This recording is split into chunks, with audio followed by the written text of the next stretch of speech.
கிறிஸ்துக்குள் அன்பான தேவ ஜனமே, ஆண்டவரும் இரட்சகருமாகிய இயேசு கிறிஸ்துவின் நாமத்தில் உங்கள் ஒவ்வொருவரையும் அன்போடு கூட உங்களை வாழ்த்துகிறேன்.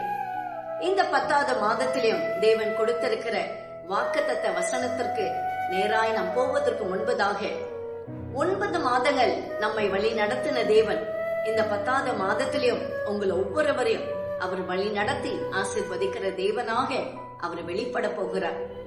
48ஆம் சங்கீதம் 14வது வசனம் சொல்லுகிறது, இந்த தேவன் என்றென்றுக்கும் உள்ள சதா காலங்களிலும் நமது தேவன், மரண பரியந்தமும் நம்மை நடத்துவார்.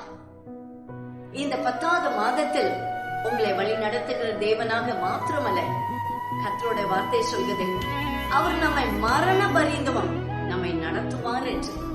அப்படிப்பட்டான ஒரு தேவனோட கரத்திலே இந்த 10வது மாதத்தை கூட நாம் ஒப்பு கொடுக்க போகிறோம். 9 மாதங்கள் நடத்தின தேவன் மரண பரியந்தமும் நம்மை நடத்துவான் என்று வாக்கு கொடுத்த தேவன் இந்த 10வது மாதத்திலும் அவர் நடத்த போகிறார். இந்த 10வது மாதத்துடைய வாக்குத்தத்த வசனம் 32ஆம் சங்கீதம் 8ஆம் வசனம் சொல்லுகிறது, நான் உனக்கு போதித்து நீ நடக்க வேண்டிய வழியை உனக்கு காட்டுவேன், உன்மேல் என் கண்ணை வைத்து உனக்கு ஆலோசனை சொல்லுவேன்.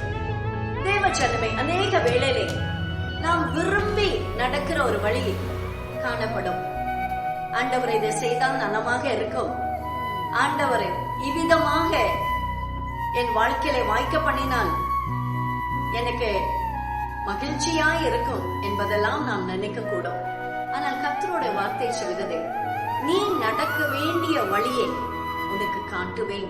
தேவஜனமே, இந்த 10வது மாதத்தில் நீங்கள் நடக்க வேண்டிய வழியை ஆண்டவர் காட்டுவார். உங்கள் மேல் அவர் கண்ணை வைத்து ஆலோசனை சொல்லுவார். ஆகவே இந்த 10வது மாதத்தில் ஒருவேளை உங்கள் வாழ்க்கையிலே சில காரியங்கள் நிமித்தமாக ஒரு முக்கியமான முடிவுகள், தீர்மானங்கள் எடுக்க வேண்டியதாக இருக்கலாம்.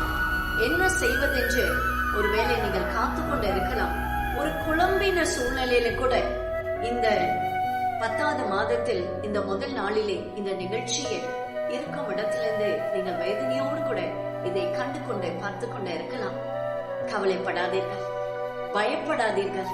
கர்த்தர் சொல்கிறார், அவர் உங்களுக்கு போதித்து நீங்கள் நடக்க வேண்டிய வழியை உங்களுக்கு காட்டுவார், உங்கள் மேல் கண்ணை வைத்து உங்களுக்கு ஆலோசனை சொல்வார்.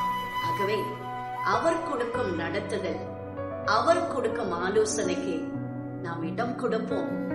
அந்த பாதையின் வழியாக நாம் நடந்து வரும் பொழுது அந்த பாதையிலே தேவன் வைத்திருக்கிற நன்மைகள், ஆசீர்வாதங்கள் நீங்கள் பெற்றுக் கொள்வீர்கள். ஆகவே மகிழ்ச்சியோடு கூட இந்த மாதத்தில் பயணிங்கள். கர்த்தருடைய ஆலோசனை உங்களை நடத்தும். God bless you dear. Have a blessed day and a blessed month, October 2025. Praise Jesus.